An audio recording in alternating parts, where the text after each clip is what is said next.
Vamos abrir nossas Bíblias aí no Salmo de número 27. É o tema de hoje, onde nós estaremos estudando. No Salmo de número 27 é justamente a respeito de um salmo para as tempestades da vida. Salmo de número 27, um salmo para as tempestades da vida. Certo?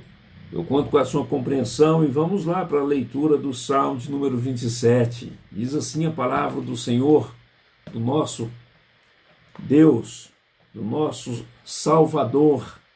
Diz assim: o Senhor é minha luz e minha salvação, de quem terei medo? O Senhor é a fortaleza da minha vida, a quem temerei? Quando malfeitores me sobrevêm para me destruir, meus opressores e inimigos, eles é que tropeçam e caem. Ainda que um exército se acampe contra mim, não se atemorizará o meu coração, e se estourar contra minha guerra, ainda assim terei confiança.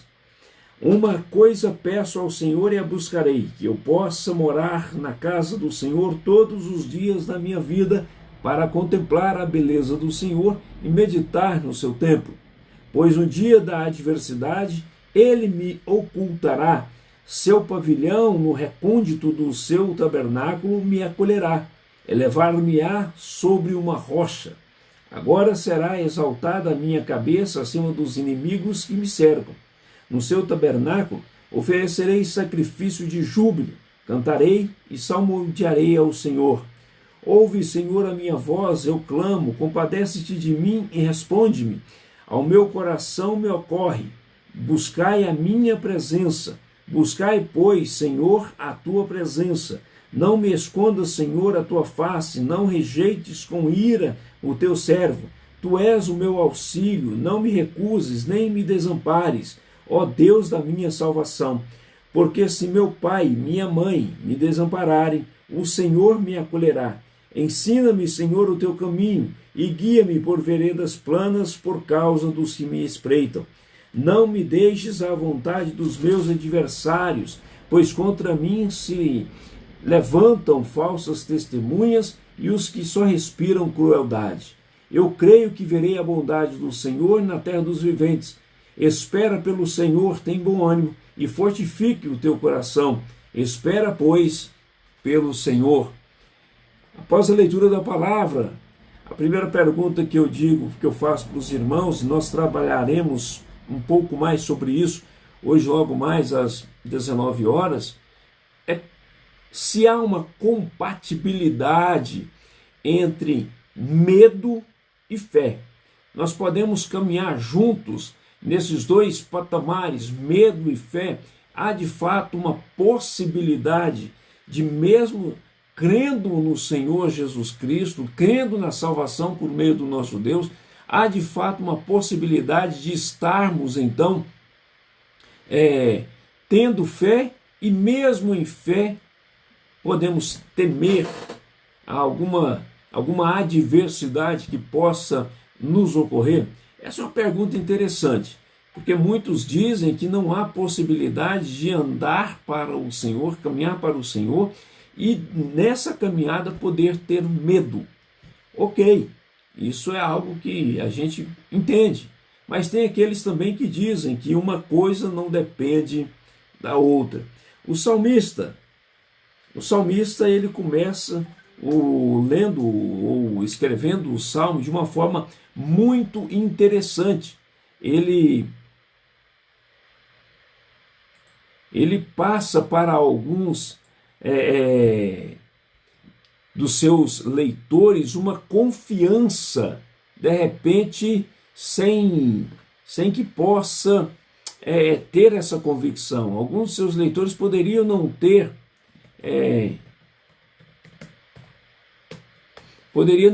nenhum tipo de confiança no Senhor. Agora, como nós estamos andando nos nossos dias? Nós dormimos de uma forma e acordamos com outra.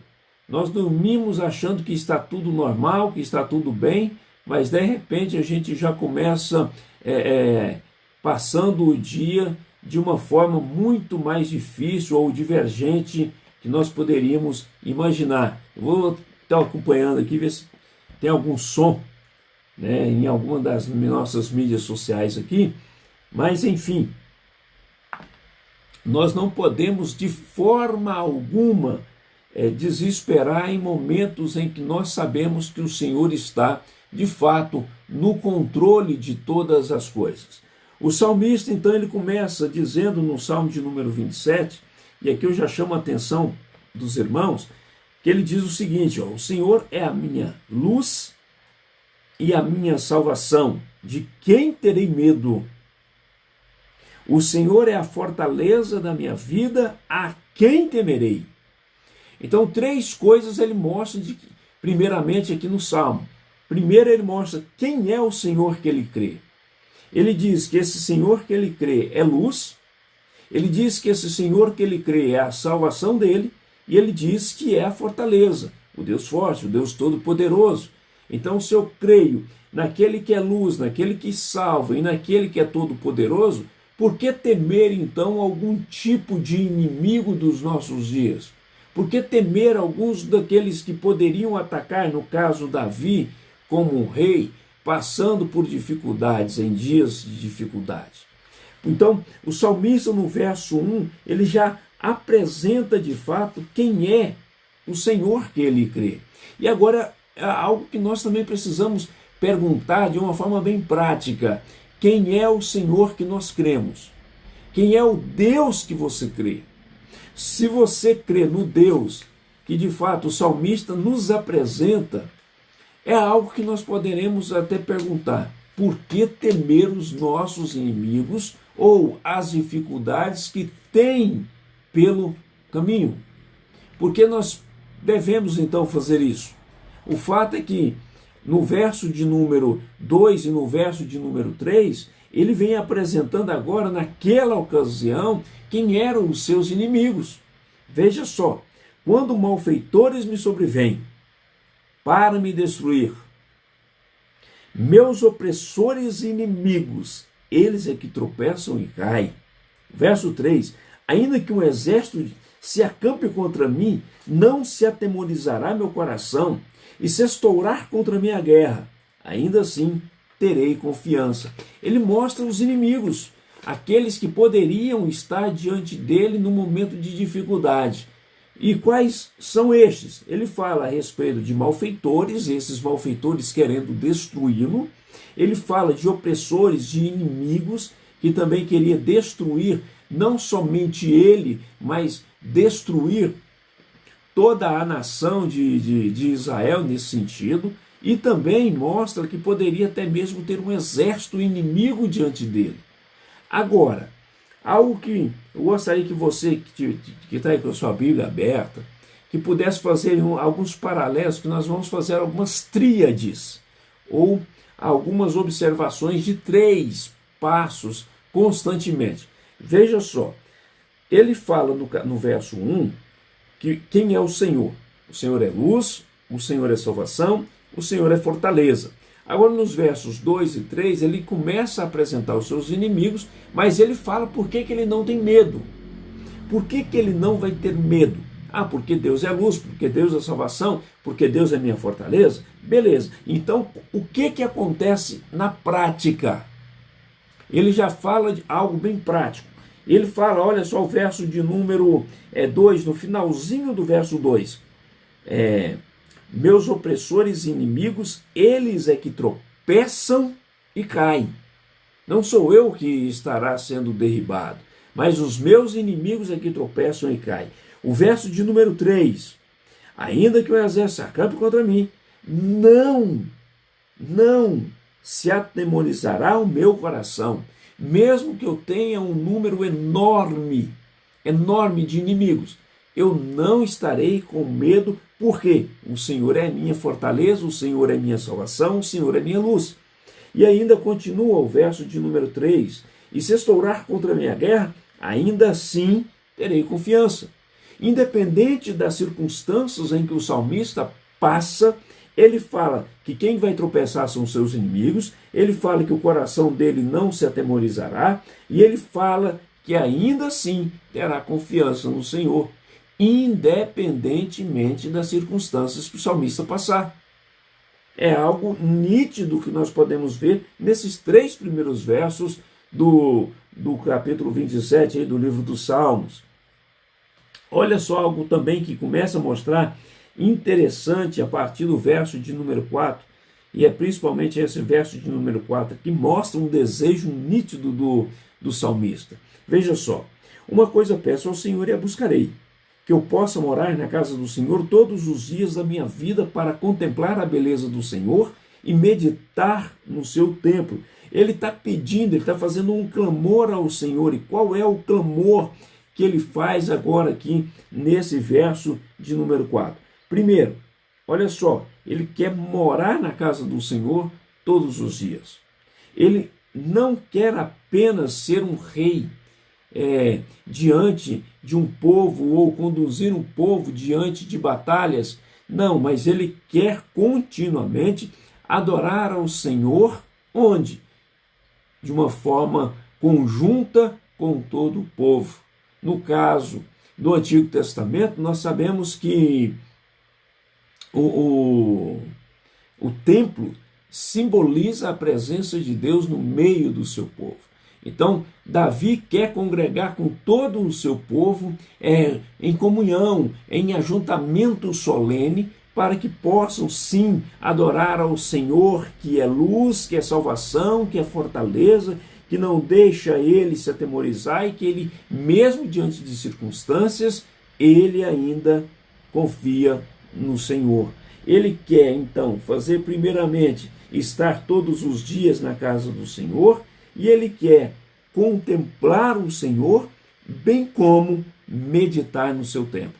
Ou seja, ele quer adorar ao Senhor com a companhia constante de todo o seu povo.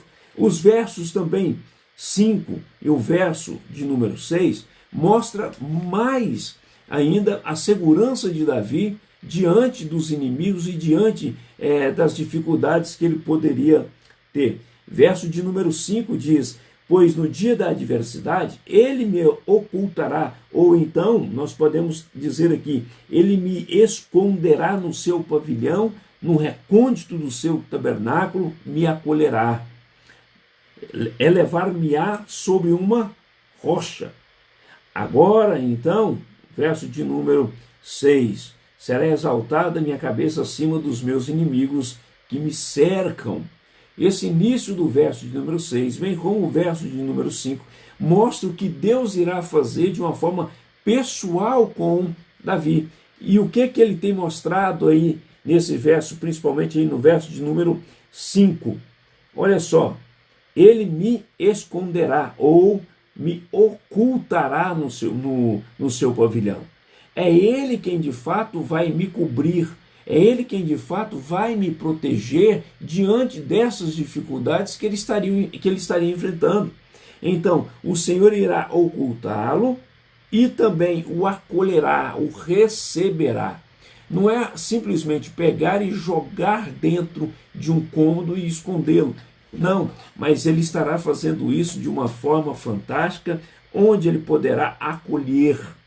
E nós sabemos, nós que somos pais, nós sabemos qual as diferenças entre esconder e também em acolher.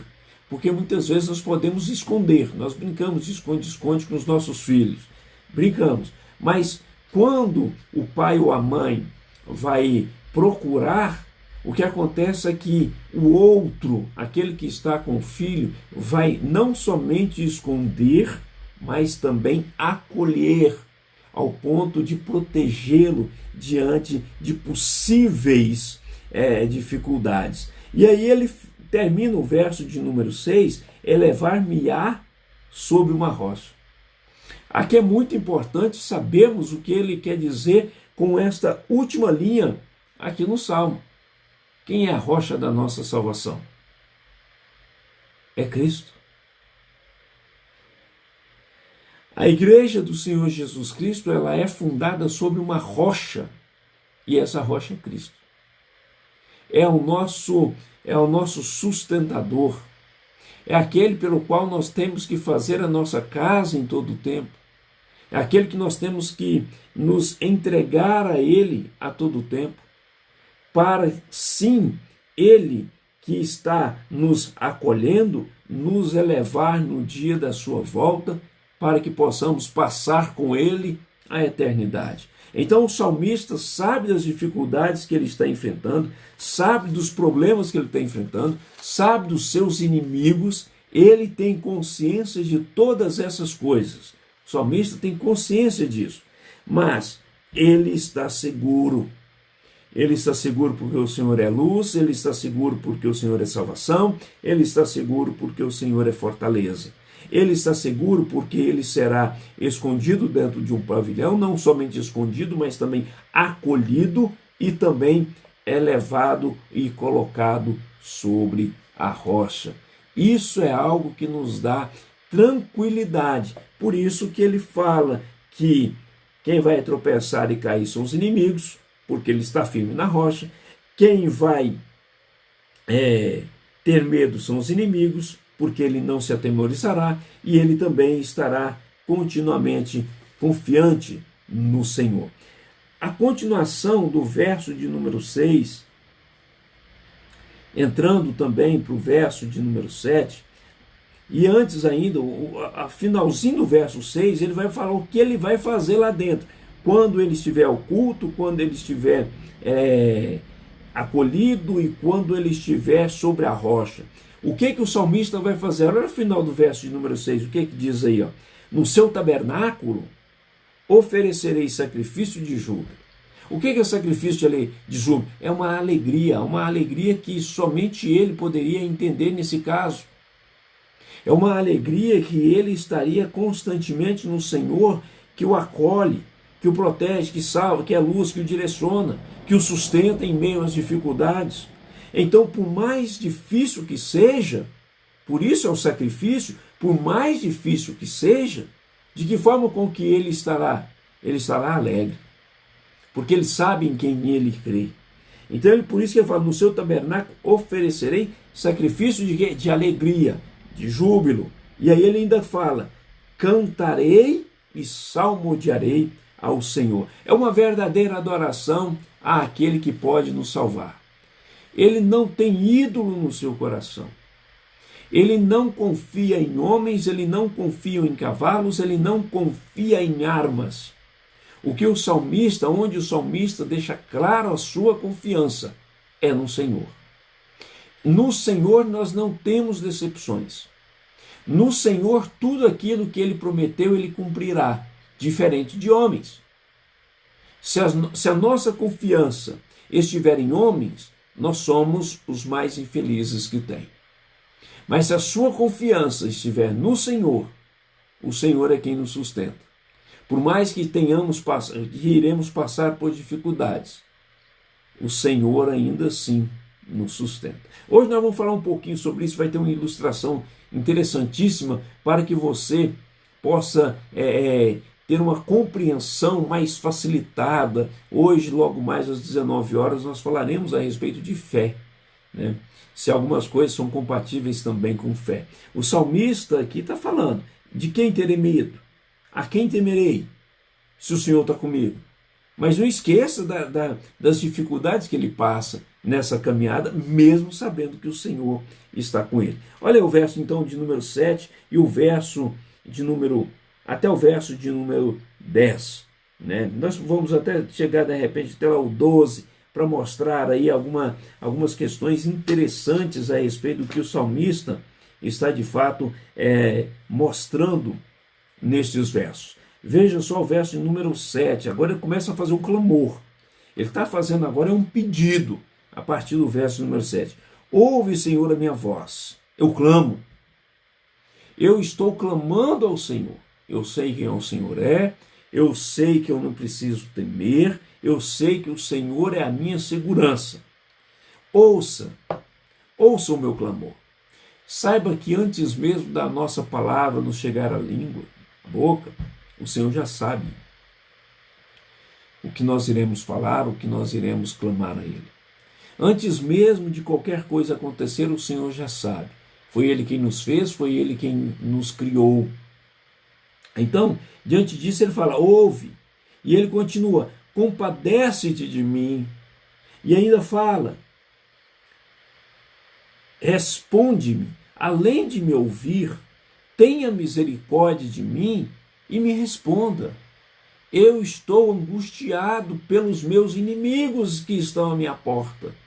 Mas eu sei que o Senhor é o meu Salvador, o Senhor é o meu libertador, o Senhor é quem me esconde, me acolhe. Eu tenho essa convicção, mas mesmo assim eu clamo ao Senhor. Verso 8, ao meu coração me ocorre. O que ocorre no coração dele? Olha, independente das circunstâncias, o que vai acontecer? Buscai a minha presença. Ele está sabendo que o Senhor quer que faça isso. Buscai, pois, o Senhor, não outro, mas o Senhor. Buscai, pois, Senhor, a tua presença. Buscarei, pois, Senhor, a tua presença. Não me esconda, Senhor, a tua face. Não rejeites com ira o teu servo. Tu és o meu auxílio, não me recuses, nem me desampares, ó Deus da minha salvação. Agora aqui tem mais algumas tríades interessantíssimas. No verso 7 ele fala, ouve, Senhor, a minha voz. E agora no verso 9 ele está dizendo, não me escondas, Senhor, a tua face. Ouça, não se esconda de mim, Senhor. Olha outro paralelo interessante. Esse é o primeiro. Ouve, não me escondas. Compadece-te de mim. Não me rejeites na tua ira.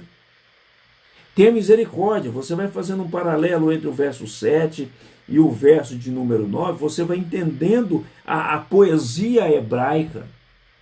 Você vai entendendo que o Senhor está mostrando. Ouve, não me escondas. Compadece-te, não rejeites com a tua ira. E a última aí no verso 7, responde-me, vai lá no finalzinho do verso de 9, não me recuses. Não me dê simplesmente por passado, mas não me recuses, nem me desampares, ó Deus da minha salvação. Então ele começa a fazer um paralelo triplo entre o verso 7 e o verso 9, mas não somente entre esses dois versos. Aí ele vai, porque se o meu pai e minha mãe me desampararem, o Senhor me acolherá. Ele tem essa convicção. Por mais que os meus pais me amem, o Senhor ainda me ama mais do que todos eles. O Senhor não me abandonará. Olha o verso de número 11 e o verso de número 12, que nos mostra também uma tríade agora, voltando também lá para o verso de número 9, que diz assim, ó, ensina-me, Senhor, o teu caminho. Ensina-me, não me escondas, porque o Senhor é a luz. Guia-me pela vereda plana por causa dos que me espreitam. Se o Senhor é para que o Senhor me guie, não me rejeites. Eu quero que o Senhor me guie, não rejeita. Não é para me rejeitar, Senhor, tenha misericórdia de mim. É um paralelo que você pode fazer entre os versos 7, verso 9, verso 11 e também o início do verso 12 que diz, não me deixes à vontade dos meus adversários, não me recuses, Senhor. Responde-me. É algo que nós podemos ver dentro da poesia hebraica, que o foco do salmista é que não me escondas, ouça-me e ensina-me. Que possa haver um diálogo. Eu estou falando, o Senhor não se esconda de mim, e o Senhor me ensina. Ele está falando, compadece-te de mim, guia-me, tenha misericórdia de mim, não me rejeites com a tua ira. Por mais pecador que eu seja, demonstre a sua misericórdia para comigo. E ainda ele fala, a último paralelo que nós podemos ver, não me escondas, não me recuses, ou não me deixes à vontade dos meus adversários.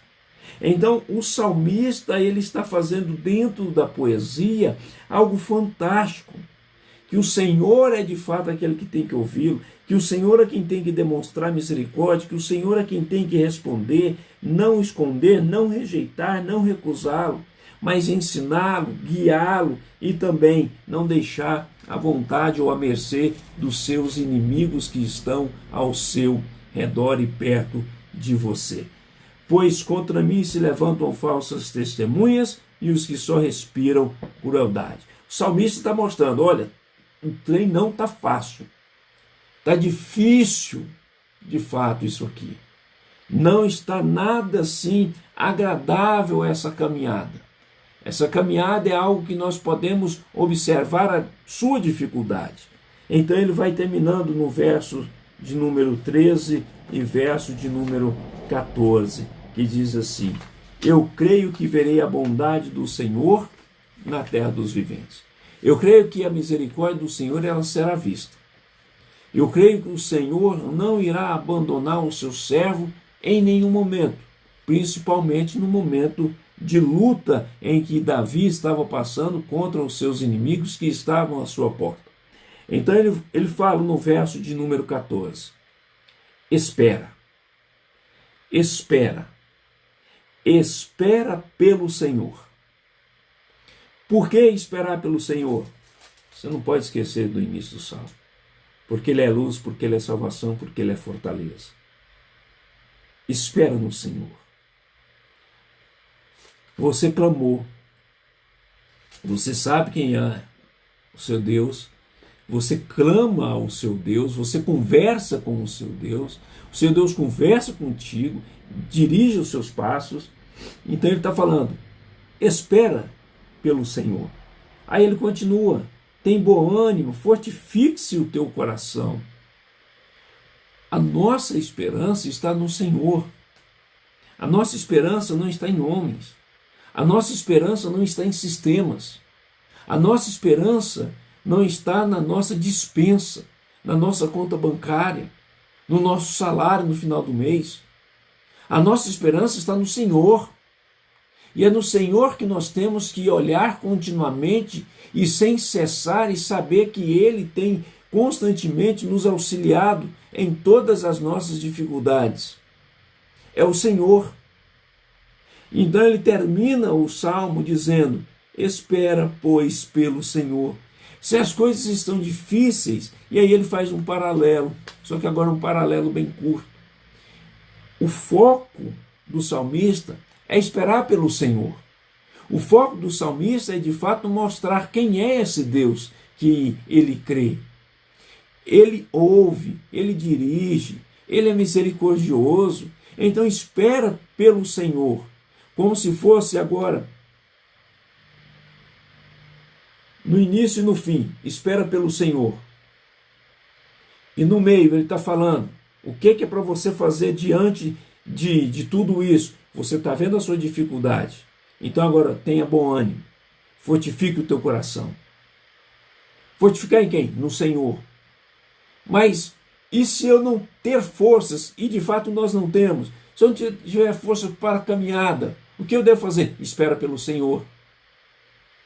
É algo que ele começa e termina falando no verso de número 14.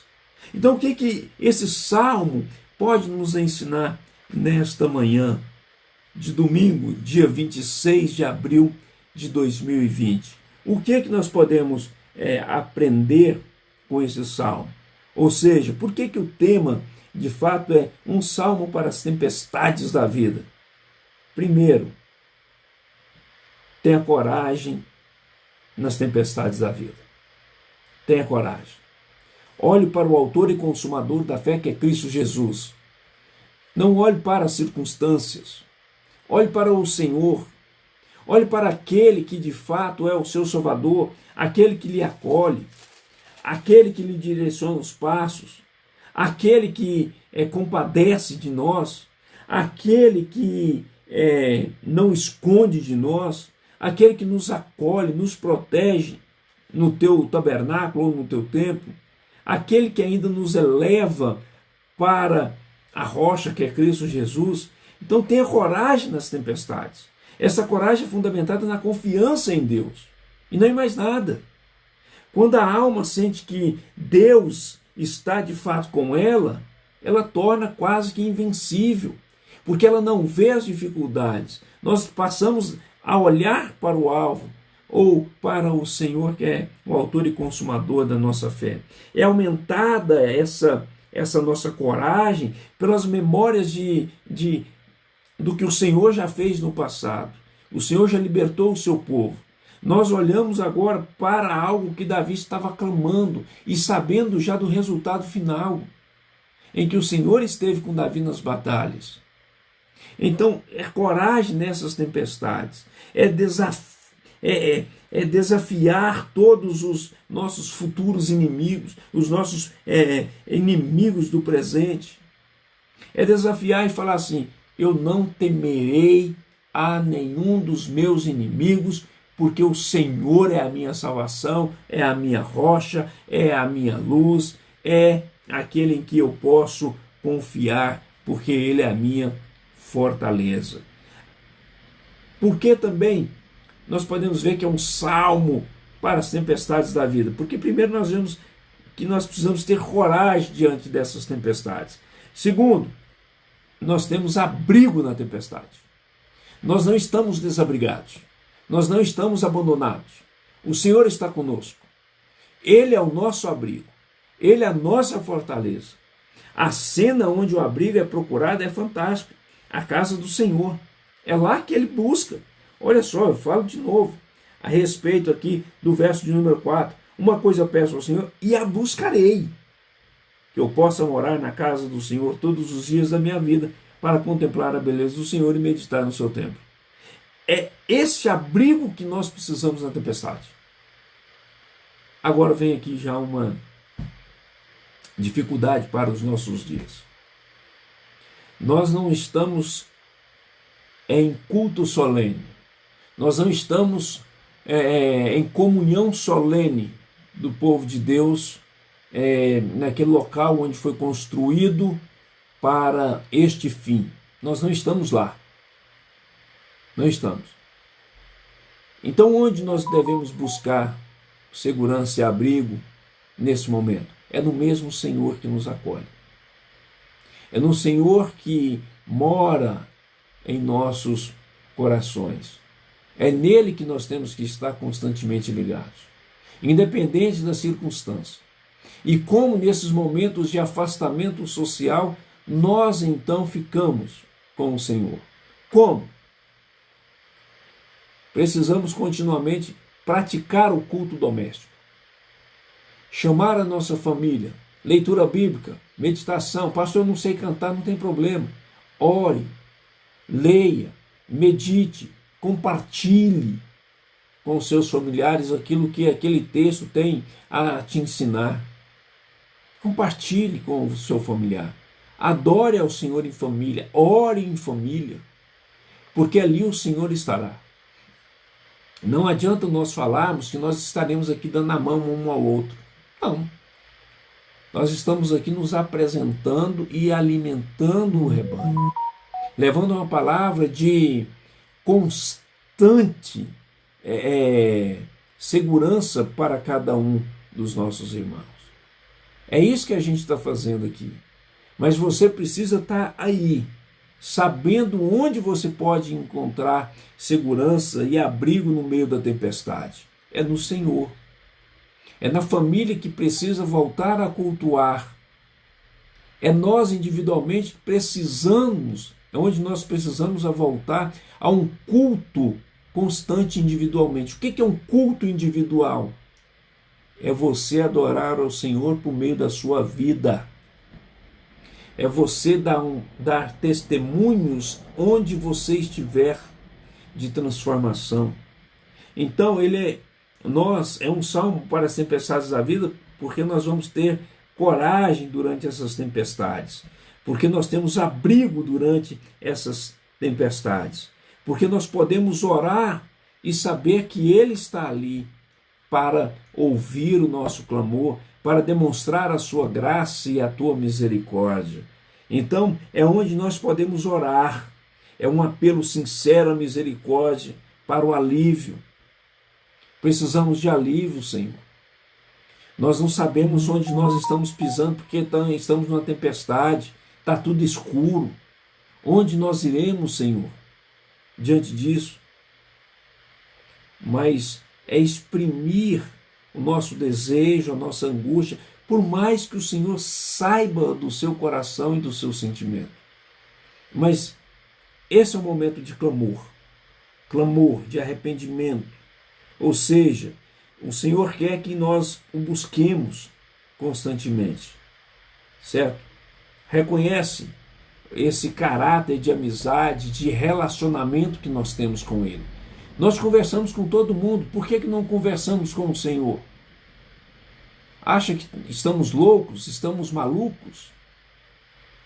Não precisa ficar desesperado nessas horas, porque o Senhor está conosco sim. É fazer uma exortação nesse momento de dor também. Nós precisamos nos exortar, nós precisamos voltar para o Senhor. E por que nós temos que entender isso? Porque antes nós tínhamos mais do que hoje.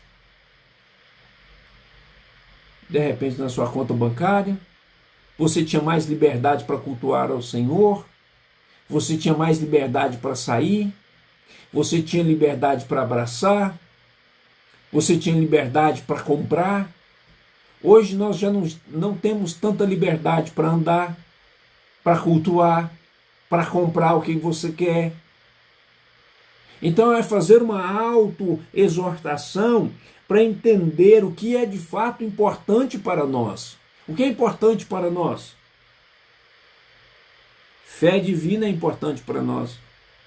Permanecer conectados com o Senhor é importante para nós. Consagrar ao Senhor ou adorar ao Senhor é importante para nós. Então, é olhar para o Salmo e tirar algo de proveitoso para as nossas vidas. Isso é que nós temos que fazer durante a tempestade. Por isso que é um salmo fantástico, um salmo para as tempestades da vida. Porque nele nós vemos que temos que ter coragem diante das dificuldades, nós encontramos abrigo diante da dificuldade, nós oramos, nós temos uma intimidade, nós temos um relacionamento com o Senhor no meio da tempestade. O Senhor não abandona o seu povo de forma alguma. O Senhor demonstra cada vez mais ainda a sua mão poderosa, a sua mão misericordiosa para as dificuldades em que nós estamos passando, para as tempestades que nós estamos passando. Então agora vamos fazer uma exortação para nós, uma autoexortação, não da forma com que eu quero, com que eu penso, mas da forma com que o Senhor quer que eu faça. E o Senhor nos chama a isso. E o que é importante então é nós começarmos a batalhar com as nossas próprias forças. Pausa, alto lá, espera no Senhor. É nós caminharmos com as nossas próprias pernas? Espera no Senhor. Tem de bom ânimo, fortifique-se. Como nós estamos passando por uma tempestade que nós não sabemos nem mesmo onde nós estamos pisando. O horizonte está escuro. A nossa estrada está escura. E agora? São momentos em que nós precisamos ter sim bom ânimo, permanecer em fé. São momentos que nós precisamos nos fortificar. E onde é que nós encontramos essa força? Aí a gente tem que voltar no que o salmista já falou. Ele ora, ele fala que o Senhor estará dando esconderijo para ele, acolhimento para ele, o levará para a rocha. Ele fala que o Senhor receberá dele mesmo adoração. Oferecerei sacrifício de alegria em meio à tempestade. Não é murmurar. Nós podemos clamar. Lembra de Abacuque, que ele começa a questionar algo bem no início do livro das suas profecias.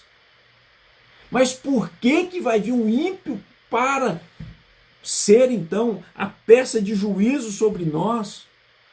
Eles são maus, eles são ruins. E eles têm mais vantagem do que nós agora. É o que Abacuque faz no início. Mas o que Abacuque faz no final? É reconhecimento de quem é o Senhor. É saber quem é o Senhor. É uma caminhada que nós estamos nela. Então nós precisamos nos fortalecer, sim, E em quem? Naquele que nos oculta ou esconde, naquele que nos acolhe, naquele que nos eleva até a rocha. De que forma com que a gente, então, demonstra a Ele que nós estamos com bom ânimo? Nós iremos oferecer sacrifícios de alegria a Ele, por mais que nós possamos estar chorando, mas nós vamos estar alegres porque o Senhor é conosco. Nós estaremos cantando e salmodiando ao Senhor. E aí ele clama ao Senhor por direção. E ele fala ainda novamente: espera, pois, pelo Senhor. Em quem você tem crido?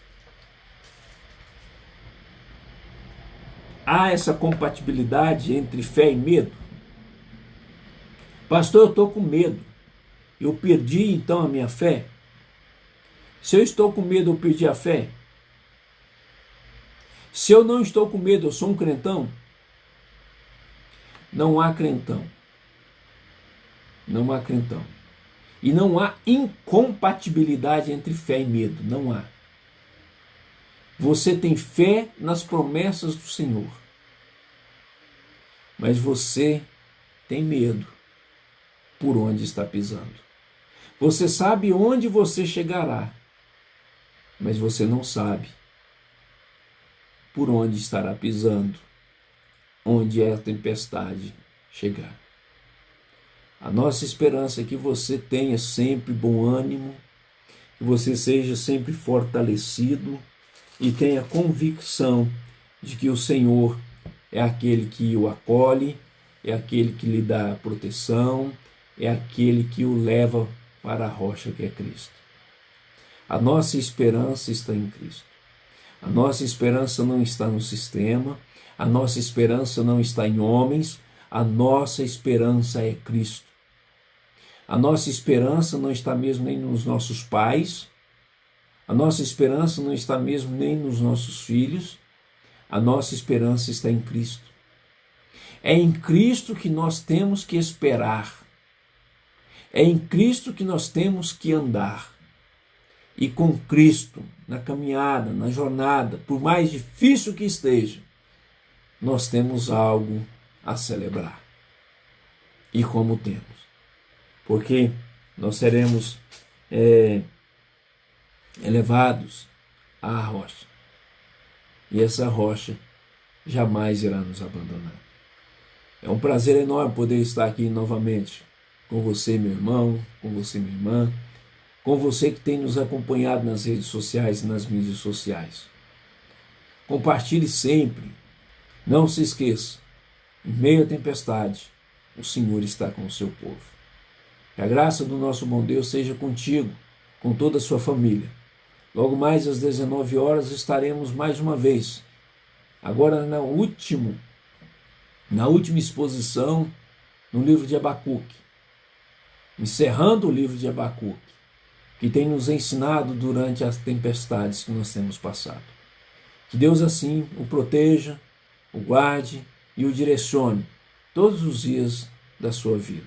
É em Cristo que nós estamos aqui falando, para que você possa ser alimentado daí. Alimente a sua família com a palavra do Senhor. Deus assim o abençoe.